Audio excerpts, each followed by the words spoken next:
Mr. President, ladies and gentlemen, our negotiations have been held in a constructive atmosphere of mutual respect.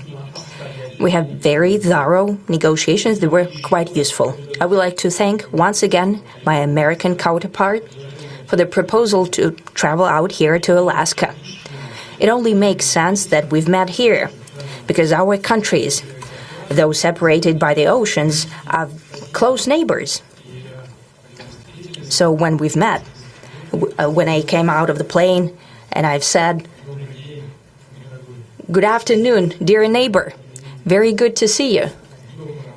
In good health and to see you alive." I think that is very neighborly. And I think that's some kind words that we can say to each other. We're separated by the Strait of Bering, though there are 2 islands only between the Russian island and the U.S. island. They're only 4 kilometers apart. We're close neighbors, and it's a fact. It's also important that Alaska has to do with our common heritage, common history between Russia and the U.S., and many positive events have to do with that territory. Still, there is tremendous cultural heritage back from the Russian America. For example, Orthodox churches and a lot of, more than 700 geographical names of Russian origin. During the Second World War, it was here in Alaska that was the origin of the legendary air bridge for the supply of military aircraft and other equipment under the Lend-Lease program. It was a dangerous and treacherous route over the vast emptiness of ice. However, the pilots of both countries did everything to bring closer the victory. They risked their lives and they gave it all for the common victory. I was just in the city of Magadan in Russia, and there is a memorial there dedicated to the Russian and the U.S. pilots. And there are 2 flags, the U.S. flag and the Russian flag. And I know that here as well there is such a memorial. There is a military burial place several kilometers away from here. The Soviet pilots that buried there who died during that dangerous mission. We're thankful to the citizens and the government of the U.S. for carefully taking care of their memory. I think that's very worthy and noble. We'll always remember other historical examples when our countries defeated common enemies together in the spirit of battle camaraderie and allyship that supported each other and facilitated each other. I'm sure that this heritage will help us rebuild and foster mutually beneficial and equal ties at this new stage, even during the hardest conditions. It is known that there have been no summits between Russia and the U.S. for 4 years, and that's a long time. This time was very hard for bilateral relations, and let's be frank, they have fallen to the lowest point since the Cold War. I think that's not benefiting our countries and the world as a whole. It is apparent that sooner or later we had to amend the situation to move on from the confrontation to dialogue. And in this case, a personal meeting between the heads of state has been long overdue, naturally under the condition of serious and painstaking work, and this work has been done in general. Me and President Trump have very good direct contact. We've spoken multiple times. We spoke frankly on the phone.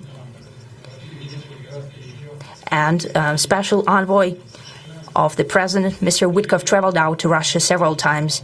Our advisors and heads of foreign ministries kept in touch all the time. And you know fully well that one of the central issues was the situation around Ukraine. We see the strive of the administration and President Trump personally to help facilitate the resolution of the Ukrainian conflict. And his strive to get to the crux of the matter, to understand this history, is precious. As I've said, the situation in Ukraine has to do with fundamental threats to our security. Moreover, we've always considered the Ukrainian nation, and I've said it multiple times, a brotherly nation. However strange it may sound in these conditions, we have the same roots, and everything that's happening is a tragedy for us and terrible wound. Therefore, the country is sincerely interested in putting an end to it.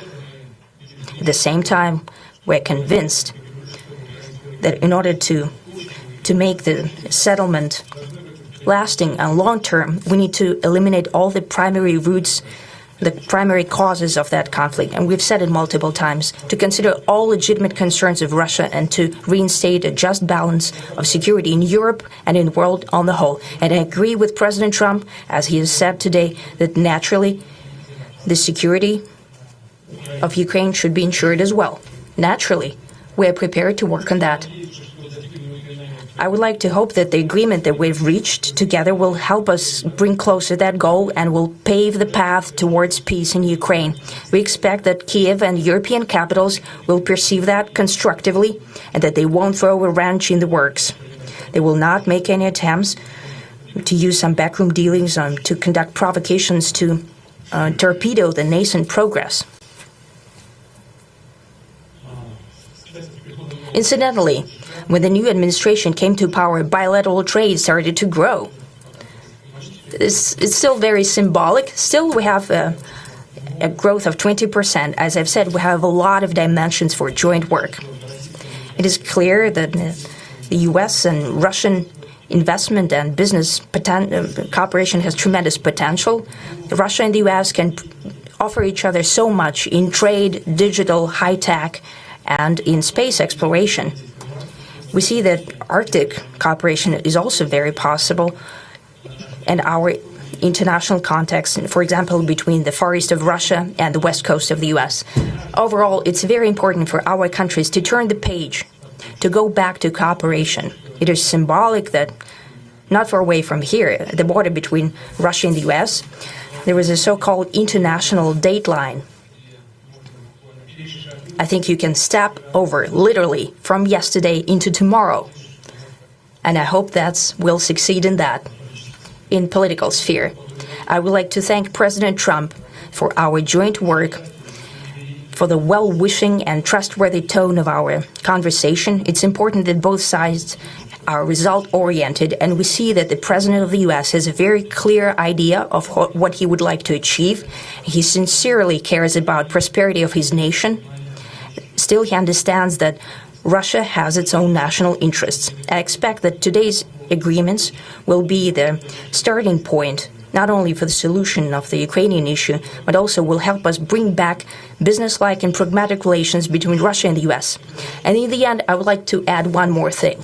I'd like to remind you that in 2022, during the last contact with the previous administration, I tried to convince my previous American colleague that the situation should not be brought to the point of no return when it would come to hostilities. And I said it quite directly back then that it's a big mistake. Today, when President Trump saying that if he was the president back then, there will be no war. And I'm quite sure that it would indeed be so. I can confirm that.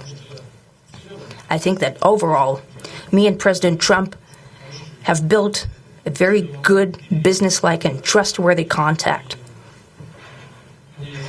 And I have every reason to believe that moving down this path, we can come, and the sooner the better, to the end of the conflict in Ukraine. Thank you. Thank you.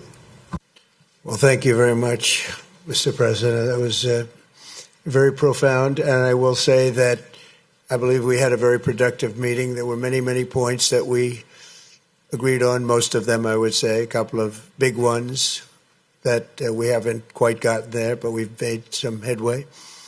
So there's no deal until there's a deal. I will call up NATO in a little while. I will call up the various people that I think are appropriate, and I'll, of course, call up President Zelensky and tell him about today's meeting. It's ultimately up to them. They're going to have to agree with what Marco and Steve and some of the great people from the Trump administration who've come here, Scott and John Radcliffe, thank you very much.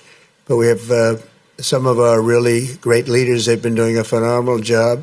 We also have some tremendous Russian business representatives here, and I think everybody wants to deal with us. We've become the hottest country anywhere in the world in a very short period of time, and we look forward to that. We look forward to dealing. We're going to try and get this over with. We really made some great progress today. I've always had a fantastic relationship with President Putin, with Vladimir.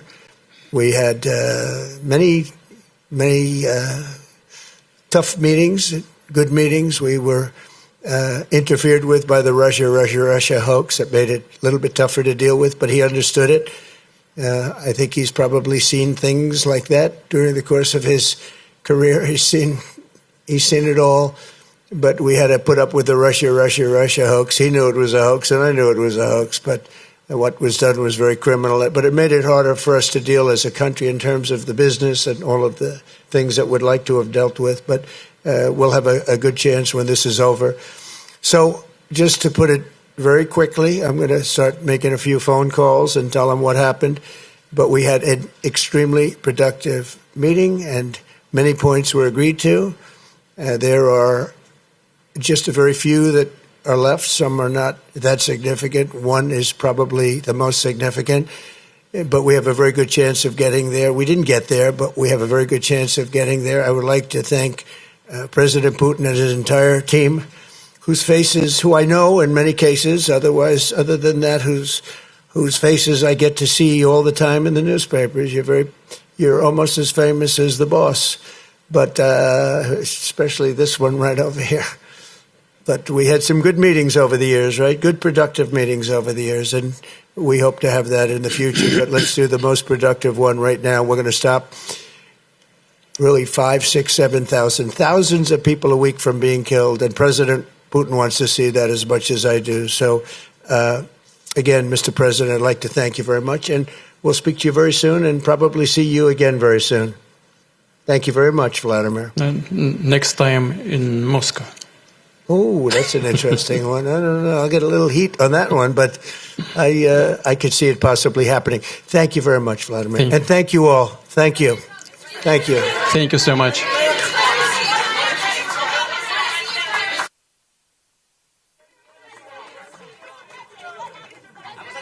Тема моя класса.